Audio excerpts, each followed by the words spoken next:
কামা লাইলাতুল কদরি ঈমানান ওয়া ইহতিসাবান গুফিরা লাহু মা তাকাদ্দামা মিন যামবিহি। আল্লাহ নবী সাল্লাল্লাহু আলাইহি ওয়াসাল্লাম বলেছেন, হে উম্মত, যে ব্যক্তি লাইলাতুল কদর পাইল, লাইলাতুল কদরে যে ব্যক্তি দাঁড়াইলো, কখনো দাঁড়াইলো, কখনো নামাজ পড়লো, কখনো তেলাওয়াত করলো, কখনো তাসবিহ তাহলিল পাঠ করলো, কখনো জিকির করলো, কখনো দোয়া করলো, কিন্তু দুইটা উদ্দেশ্যে, ঈমান বিশ্বাস নিয়ে, আরেকটা হলো ইহতিসাব সওয়াবের আশা নিয়ে। আল্লাহর পয়গম্বর বলেন, লাইলাতুল কদরে যে ব্যক্তি দাঁড়াবে, ইবাদত বندী করবে, আল্লাহ পাক তার জিন্দেগীর সমস্ত গুনাহ মাফ করে দিবেন। এবার যেন নবীকে জিজ্ঞাসা করা হলো, ইয়া রাসূলুল্লাহ, ইয়া হাবিবাল্লাহ, লাইলাতুল কদর আমরা কখন তালাশ করব? লাইলাতুল কদর কোন দিনে হবে?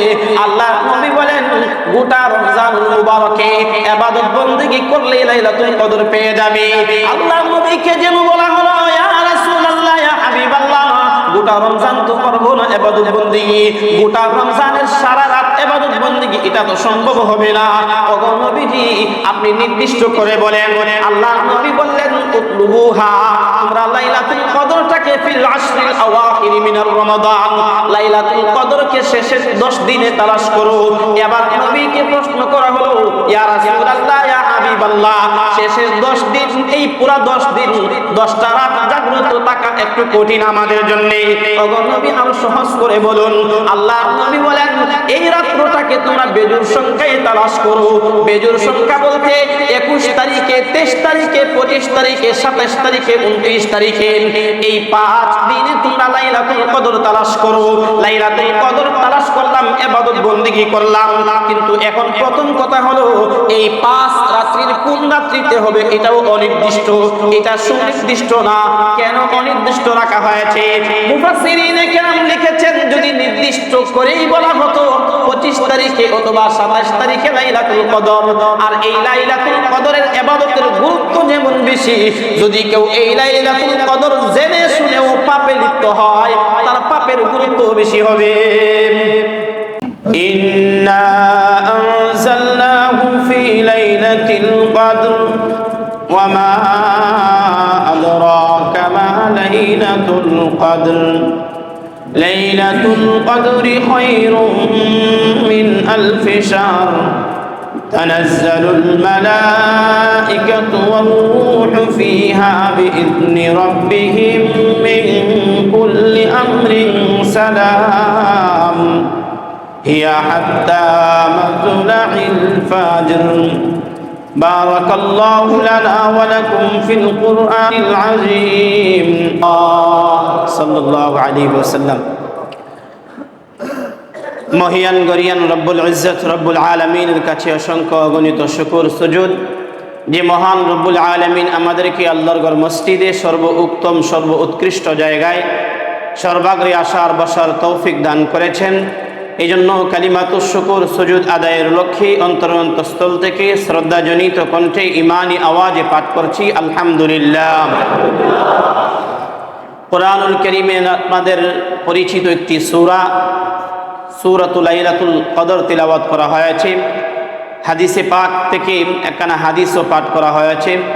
আয়াত ও হাদিসের সমন্বয়ে নির্ধারিত সময়ের ভিতরে 2-4টি বিষয়ের উপরে কিঞ্চিত আলোচনা করব। আল্লাহ তাআলা আমাকে ইখলাসের সহিত কথা বলার, সবাইকে সহিহ আমলের নিয়তে শোনার তৌফিক দেন। সকলে বলি আমিন। যে সূরা তিলাওয়াত করেছি, সূরাটার নাম হলো সূরাতুল কদরি মাক্কিয়া। সূরাটা মক্কায় অবতীর্ণ হয়েছে। রুকু সংখ্যা হলো 1টি, আয়াতের সংখ্যা হলো 5টি। সূরার ধারাবাহিক ক্রমিক নাম্বার হলো 97। এই সূরার মর্ম বিষয়বস্তু আগেও শুনেছি আমরা, কম বেশি সবারই জানা আছে। এরপরও আমলে আসার জন্যে আবারও তাজকিরায় আলোচনায় নিয়ে আসছি। কারণ হলো, যে বিষয়ের যত বেশি আলোচনা হয় সেই বিষয়টা অন্তরে তত বেশি বদ্ধমূল হয়। এই দৃষ্টিকোণ থেকে আবারও আপনাদের সামনে আলোচনা করার জন্যে এই কদরটা তেলাওয়াত করেছি। আল্লাহ পাক বলতেছেন, ইন্না আনজালনাহু ফি লাইলাতিল কদরি, আমি এই কোরআনটাকে লাইলাতুল কদরে অবতীর্ণ করেছি। কোরআনটাকে আল্লাহ পাক লাইলাতুল কদরে অবতীর্ণ করেছেন। সূরাতুল বাকারা 1 নম্বর পারা 7 নম্বর পৃষ্ঠায় আসছে শাহরু রমাদান আল্লাযী উনজিলা ফীহিল কুরআন হুদাল লিন-নাসি ওয়া বায়্যিনাতিম মিনাল হুদা ওয়াল ফুরকান। আমি রমজান মাস হলো সেই মাস যেই মাসে কোরআন অবতীর্ণ করা হয়েছে, যেই কোরআনটা হলো হুদাল লিন-নাস, যেটা হলো সকল মানুষের জন্য পথ প্রদর্শক, সবাইকে পথ দেখাবে। তাহলে এক আয়াতে বলা হলো কোরআনুল কারীম নাজিল হয়েছেন রমজান মাসে, আর এই আয়াতে বলা হলো কোরআনুল কারীম নাজিল হয়েছে লাইলাতুল কদরে। আসলে এই দুই আয়াতের মধ্যে কোনো সাংঘর্ষিক বা অমিল নেই, দুটোটার মধ্যে মিল আছে। রমজান মাসের লাইলাতুল কদরে কোরআন নাজিল হয়েছে, রমজান মাসের লাইলাতুল কদরে কোরআন নাজিল হয়েছে, কিন্তু বিষয়টা হলো কোরআন নাজিল হয়েছে পূর্ণ 23 বছরে। এই 23 বছরে নাজিল হয়ে থাকলে এখানে লাইলাতুল কদর তো রমজান মাসে একদিন এক রাত্র, তো এই এক রাত্রিতে নাজিল করার মর্ম কি? মুফাসসিরিনে কেরাম দুইটি ব্যাখ্যা করেছেন। এর মধ্যে একটি ব্যাখ্যা হলো আল্লাহ পাক রব্বুল আলামিন এই কোরআন যেখানে সংরক্ষিত আছে ওই জায়গার নাম হলো লৌহে মাহফুজ। কি নাম ওই জায়গার? লৌহে মাহফুজ। সেই লৌহে মাহফুজ থেকে দুনিয়ার আসমান তথা প্রথম আসমানের বাইতুল ইজ্জত নামক একটি জায়গা রয়েছে, সেখানে আল্লাহ পাক লাইলাতুল কদরে একসাথে গোটা কোরআনুল কারীম লৌহে মাহফুজ থেকে এনে প্রথম আসমানের বাইতুল ইজ্জত নামক স্থানে রেখে দিয়েছেন। এটাকে আল্লাহ নাজিল করেছি লাইলাতুল কদরে, এই কথা বলেছেন এক ব্যাখ্যা। আর এক ব্যাখ্যা হলো মুফাসসিরিনে কেরাম বলেন লাইলাতুল কদরেও কিছু অংশ নাজিল করা হয়েছে, অর্থাৎ সূচনাটা লাইলাতুল কদরে হয়েছে, এই জন্য যেন আল্লাহ পাক বলেছেন আমি লাইলাতুল কদরে ওহী নাজিল করেছি। বাকি প্রথম কথাটাই অধিক বিশুদ্ধ। আল্লাহ বলতেছেন ইন্না আনজালনাহু ফি লাইলাতুল কদর, আমি লাইলাতুল কদরে কোরআন নাজিল করেছি। ওয়ামা আদরাকা মা লাইলাতুল কদর, হে নবী আপনি কিভাবে জানলেন যে লাইলাতুল কদরি এটা কোন জিনিস? তো লাইলাতুন এর অর্থ সবারই কম বেশি জানা আছে, অর্থ হলো রাত্র, আর কদরুন এর অর্থ হলো দুইটা। এক অর্থ হলো কদর, অর্থ হলো মর্যাদা, মহিমান্বিত, সম্মানিত। তো লাইলাতুল কদরকে সম্মানের রাত্রি কেন বলা হলো? যে ব্যক্তি, যে গুনাহগার ব্যক্তি, যে নাফরমান ব্যক্তি এই রাত্রিতে ইবাদত বন্দেগী করলো তার জিন্দেগিটাও সম্মানিত হয়ে যাবে, বিদায় ওই রাত্রটাকে লাইলাতুল কদর বলা হয়েছে। আরেকটা মর্ম হলো লাইলাতুল কদর বলতে কদরুন শব্দের অর্থ হলো তাকদির নির্ধারণ করা, ভাগ্য নির্ধারণ করা। আল্লাহ পাক রব্বুল আলামিন লাইলাতুল কদরে ভাগ্য নির্ধারণ করেন, ভাগ্য বান্দার হাতে, ফেরেশতাদের হাতে অর্পণ করেন। ভাগ্য তো আগেই লেখা হয়েছে, তাকদির মানুষের আগেই লেখা হয়েছে, কিন্তু প্রত্যেক বছর বান্দার ভাগ্যে কি জুটবে না জুটবে, কে মরবে কে বাঁচবে, কে কি খাবে কে কি খাবে না, কি পরিধান করবে, কোথায় থাকবে, কোথায় বসবাস করবে, কোথায় কিরকম বৃষ্টি হবে, এই সব কিছু ফায়সালাকৃত বিষয়গুলো লাইলাতুল কদরে আল্লাহ পাক ফেরেশতাদের হাতে অর্পণ করেন, বিদায় এই রাত্রটাকে লাইলাতুল কদর বলা হয়েছে। এবার নবীকে প্রশ্ন করে আল্লাহ পাক উত্তর নিজেই দিচ্ছেন, লাইলাতুল কদরি খায়রুম মিন আলফি শাহর, লাইলাতুল কদর, কদরের রাত্রিটা হলো খায়রুম মিন আলফি শাহরিন, হাজারো মাস থেকে উত্তম। হাজারো মাস থেকে উত্তম, এই হাজারো মাস থেকে উত্তম, এখানে কয়েকটা কথা। এক নাম্বার হলো এই আয়াতটা কেন নাজিল হলো, দুই নাম্বার হলো মাসের কথাটা আল্লাহ পাক কেন বললেন, তিন নাম্বার হলো এই হাজার মাস দ্বারা কি উদ্দেশ্য। নবীজি সাল্লাল্লাহু আলাইহি ওয়াসাল্লাম সাহাবায়ে কেরামের সামনে একজন বনি ইসরাইল যুবকের কথা শোনাচ্ছিলেন এইভাবে যে বনি ইসরাইলের এক যুবক 1000 মাস পর্যন্ত রাতভর ইবাদত বন্দেগী করত, দিনের বেলা আল্লাহর রাস্তায় কতল কিতাল করত, জিহাদ করত। তো রাতভর ইবাদত বন্দেগী করা আর দিনের বেলা জিহাদ করা এটা তো অনেক বড় সওয়াবের কাজ। এই উম্মতে মুহাম্মাদির তো এত হায়াত হবে না আর এত আমলও করতে পারবে না। এই জন্য সাহাবায়ে কেরাম বিস্মিত হলেন, সাহাবায়ে কেরাম অত্যন্ত আশ্চর্য হলেন আর আফসোস করতে লাগলেন যে আমাদের তো এত হায়াত হবে না আর এত নেক আমলও করতে পারবো না।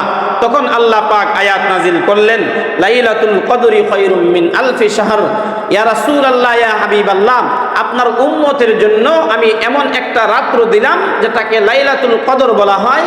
এই লাইলাতুল কদরটা হাজার মাস থেকে উত্তম, হাজার মাসের সমান না, হাজার মাস থেকে শ্রেষ্ঠ।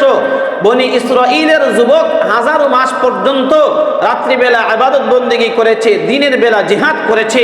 আর আপনার কোনো উম্মত যদি এই লাইলাতুল কদরে ইবাদত বন্দেগী করে, জিকির তাসবিহ তাহলিল পাঠ করে, তেলাওয়াত করে, দোয়া ইস্তিগফার করে, ওই বনি ইসরাঈলের যুবকের চাইতেও আমি আপনার উম্মতের এক রাত্রের সওয়াব বেশি দান করব।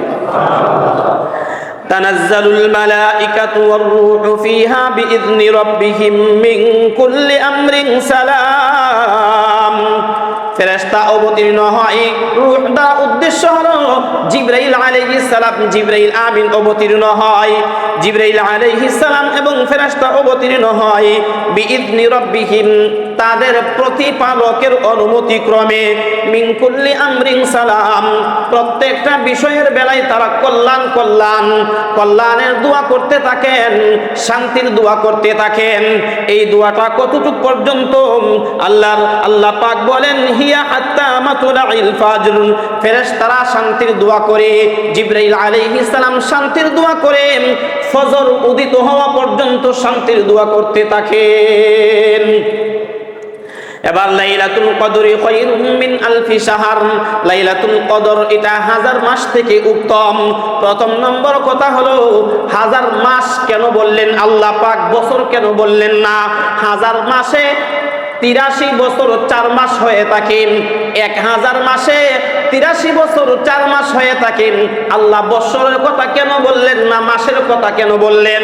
আরব ওয়ালারা মাসের গুরুত্ব বেশি দিত, আরব ওয়ালারা মাসের হিসাব বেশি রাখতো, বছরের হিসাব একটু কম রাখতো। এখন তো বছরের হিসাব গুরুত্ব সহকারে রাখা হয়, কিন্তু আরব ওয়ালারা তখনকার সময়ে যখন কোরআন নাজিল হয় তখন ওরা মাসের হিসাব রাখতো ঠিকই, যদিও বৎসর কত বৎসর অতিবাহিত হয়ে গেছে এই বৎসরের হিসাব রাখতো না, কিন্তু মাসের হিসাব ঠিকই রাখতো, মাসের গণনা তারা ভালোভাবে বুঝতো। এই জন্য আল্লাহ পাক মাসের কথা বললেন। মাস হাজার মাসে কয় বছর হয়?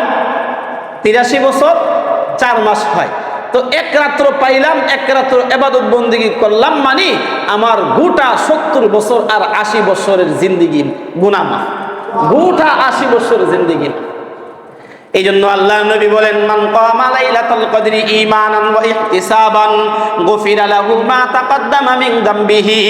আল্লাহ নবী সাল্লাল্লাহু আলাইহি ওয়াসাল্লাম বলেছেন, হে উম্মত, যে ব্যক্তি লাইলাতুল কদর পাইল, লাইলাতুল কদরে যে ব্যক্তি দাঁড়াইলো, কখনো নামাজ পড়লো, কখনো তেলাওয়াত করলো, কখনো তাসবিহ তাহলিল পাঠ করলো, কখনো জিকির করলো, কখনো দোয়া করলো, কিন্তু দুইটা উদ্দেশ্যে, ঈমান বিশ্বাস নিয়ে, আরেকটা হলো ইহতিসাব সওয়াবের আশা নিয়ে।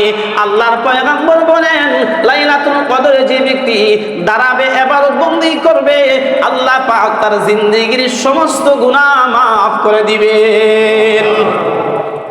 এবার যেন নবীকে জিজ্ঞাসা করা হলো, ইয়া রাসূলুল্লাহ, ইয়া হাবিবাল্লাহ, লাইলাতুল কদর আমরা কখন তালাশ করব? লাইলাতুল কদর কোন দিনে হবে?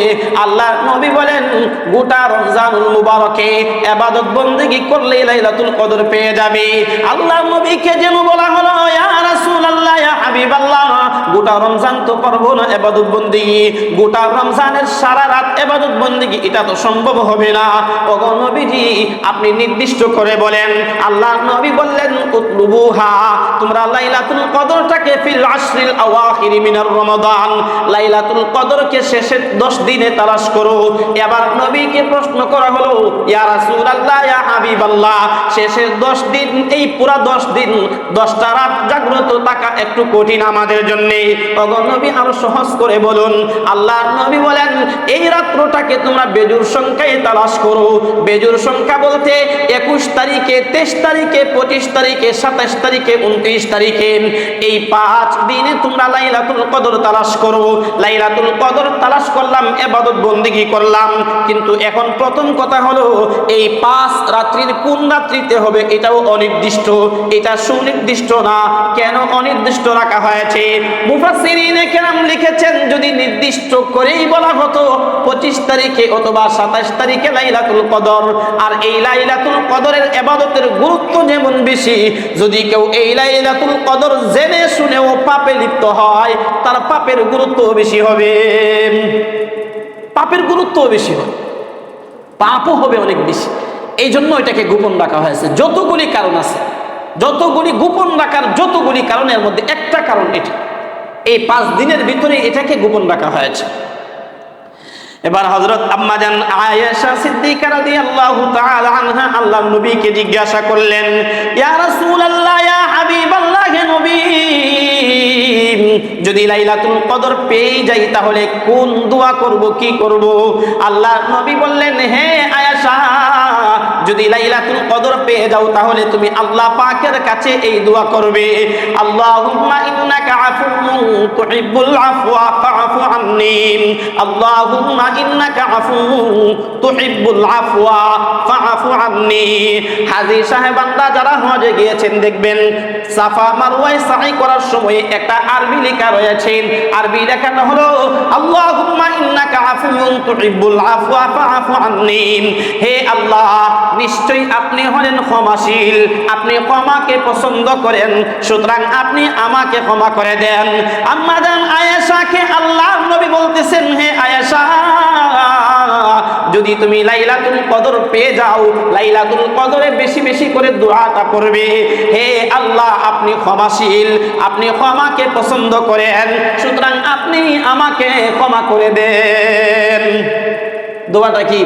আল্লাহুম্মা ইন্নাকা আফুউন তুহিব্বুল আফওয়া ফাআফু আন্নী, আল্লাহুম্মা ইন্নাকা আফুউন তুহিব্বুল আফওয়া ফাআফু আন্নী। বারবার বলতেছি, আল্লাহুম্মা ইন্নাকা আফুউন তুহিব্বুল আফওয়া ফাআফু আন্নী।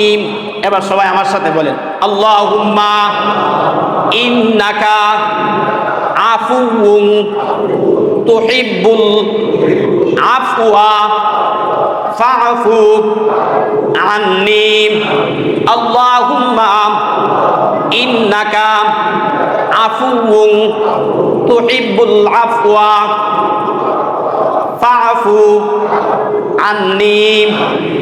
দোয়াটা যারা পারি দোয়াটা পড়বো, যারা পারি না দোয়াটা শিখে নিব অথবা বাংলা মর্মটা বলবো। হে আল্লাহ, আপনি ক্ষমাশীল, ক্ষমাকে পছন্দ করেন, সুতরাং আপনি আমাকে ক্ষমা করেন। এই লাইলাতুল কদরে যে ব্যক্তি লাইলাতুল কদর পাইল না, লাইলাতুল কদর থেকে বঞ্চিত হলো, আল্লাহর পয়গম্বর বলেন সে সকল কল্যাণ থেকে বঞ্চিত হয়ে গেল। লাইলাতুল কদর পাইল না, লাইলাতুল কদর থেকে বঞ্চিত হলো, মানে সে দুনিয়া আখিরাতের যাবতীয় সমস্ত কল্যাণ থেকে বঞ্চিত হয়ে গেল। এই জন্য লাইলাতুল কদর পাওয়ার জন্য চেষ্টা করা, লাইলাতুল কদরে ইবাদত বন্দেগী করা। এবার প্রশ্ন আপনাদের, লাইলাতুল কদরে কোন ইবাদত করব, কোন সূরা দিয়ে নামাজ পড়ব? নির্দিষ্ট কোনো ইবাদত বন্দেগী নাই, যেটা আপনি পারেন সেটা করেন। তেলাওয়াত পারেন তেলাওয়াত করেন, দোয়া করতে মন চাইতেছে দোয়া করেন, আপনি নামাজ পড়তে মন চাইতেছে নামাজ পড়েন। হ্যাঁ, নামাজ পড়তে গেলে ইন্না আনজালনা দিয়েই পড়তে হবে, সূরা ইখলাস দিয়েই পড়তে হবে, এগুলো জরুরি না। নফল নামাজ দুই রাকাত করে নফল নামাজ পড়তে থাকেন। সূরাও নির্দিষ্ট না, রাকাতও নির্দিষ্ট না, 4 রাকাত পড়তে হবে, 12 রাকাত পড়তে হবে, 25 রাকাত পড়তে হবে, 50 রাকাত পড়তে হবে, এরকম কোনো নির্দিষ্ট নামাজের রাকাতও নাই। শুধুমাত্র আপনি ওই দিন লাইলাতুল কদরের উদ্দেশ্যে যে কোনো ইবাদত বন্দেগী করা, আর ধীরে ধীরে এটা বাবা, আল্লাহ যেন লাইলাতুল কদর আমার ভাগ্যে নসিব করেন, আল্লাহ যেন লাইলাতুল কদর আমার ভাগ্যে নসিব করেন। আজকের জুমার মধ্যে যে আলোচনাগুলো করব ইচ্ছা করেছি, এর মধ্যে একটা আলোচনা হলো লাইলাতুল কদর। যদিও কম বেশি আগেও সবাই শুনেছেন, সবার কাছে এই লাইলাতুল কদর সম্পর্কে সবিনয় আরজ থাকবে। যে কয়েকটা রাত্র বাকি আছে, অবশ্যই 3 রাত্র পর্যন্ত 2 রাত্র চলে গেছে, আর যে কয়েকটা রাত্র বাকি আছে, এই রাত্রগুলোতে গুরুত্ব সহকারে আমরা পুরা রাত জাগতে হবে, সারা রাত জাগতে হবে, এটা জরুরি না। 2 রাকাত 4 রাকাত নামাজ পড়ি, একটু দোয়া করি, একটু ইস্তিগফার করি, শেষ রাত্রে সাহারির সময় যখন খাবার খাবো এর আগে উঠে 2 রাকাত বা 4 রাকাত একটু তাহাজ্জুদের নামাজ পড়ে আল্লাহ পাকের কাছে এই কথা বলি, হে আল্লাহ, আপনি আমাকে মাফ করেন, আপনি ক্ষমাকে পছন্দ করেন, আপনি আমাকে মাফ করেন, আর লাইলাতুল কদর আমার ভাগ্যে নসিব করে দেন। লাইলাতুল কদর ভাগ্যে নসিব হলো মানে 83 বছরের রেজিস্টার খাতা মাফ। তবে এখানে অবশ্যই সগীরা গুনাহ উদ্দেশ্য, কবিরা গুনাহ না। কবিরা গুনাহ তওবা ছাড়া মাফ হয় না, মাফ হবে না। কবিরা গুনার জন্য অবশ্যই তওবা করতে হবে। আল্লাহ পাক আমাদের সবাইকে লাইলাতুল কদর পাওয়ার উদ্দেশ্যে আমল করার তৌফিক দান করুন, সকলে বলে আমিন। 2 নাম্বার দেখেন রমজানুল মুবারকে অনেক আমল, অতীতে তো বলেছি, এরপরও আবার আজকে এই শিরোনামগুলো টানতেছি। রমজানুল মুবারকে বিশেষ আমল হলো রোজা রাখা, রমজানুল মুবারকে বিশেষ আমল হলো ইফতার করা, রমজানুল মুবারকে বিশেষ আমল হলো সাহারি খাওয়া, রমজানুল মুবারকে বিশেষ আমল হলো তারাবি নামাজ আদায় করা, রমজানুল মুবারকে বিশেষ আমল হলো তারাবির মধ্যে কুরআনুল কারীমের খতম তেলাওয়াত করা, রমজানুল মুবারকে বিশেষ আমল হলো তারাবির বাহিরেও কুরআনুল কারীম বেশি বেশি করে তেলাওয়াত করা। রমজানুল মুবারকে একটা আমল হলো লাইলাতুল কদরের উদ্দেশ্যে আমল করতে থাকা। রমজানুল মুবারকের একটা আমল হলো শেষের দশকে ইতিকাফ করা।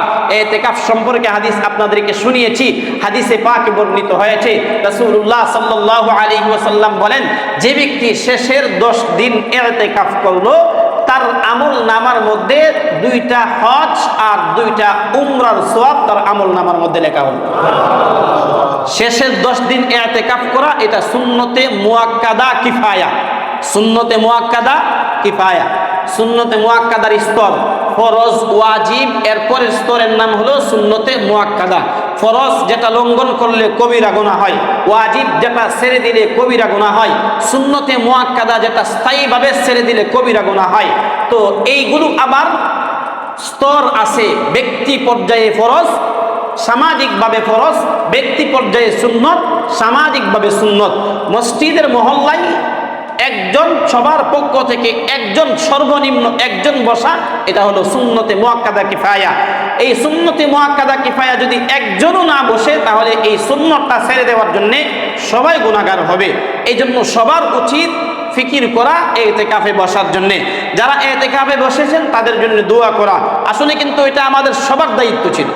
যারা বসেছেন ওনাদের শুধু দায়িত্ব না, আমাদের সবার দায়িত্ব, আমাদের সবার দায়িত্ব ছিল। কিন্তু আমাদের সবার পক্ষ থেকে ওনারা বসেছেন, এই জন্য আমাদের জন্য উচিত তাদের জন্য দোয়া করা। আল্লাহ যেন তাদের ইতিকাফকে কবুল করেন, তাদের ইতিকাফকে কবুল করে তাদের ইতিকাফের উসিলায় যেন আল্লাহ আমাদেরকে মাফ করেন।